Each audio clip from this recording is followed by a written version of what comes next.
Бидай мен қаңбақ. Мысал, өзі қаңбақ болсын, онда қандай салмақ болсын.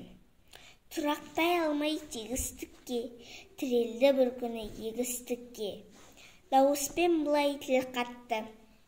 Сен осы бидаймысың? Бидаймын. Ақыл айтсам тыңдаймысың? Тыңдаймын. Осы қай тұрысың? Жүрмейсің, көрмейсің, кезбейсің.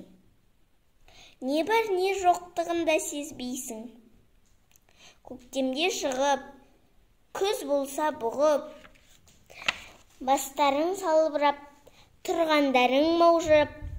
Ей қаңбақ, деді бидай, қанасына симай.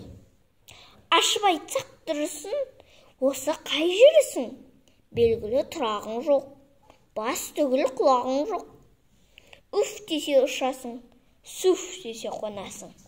Қаңғырған қаңбақсың, кімге толға болмақсың. Күні мен түні ұшарыңды жел біліп, қонарыңды сай біліп, сайран салып жүргенің.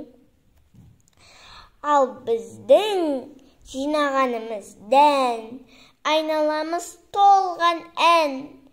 Абырой да, даңқ та, ерлік те, жеңіс те, барлығы осы егісте.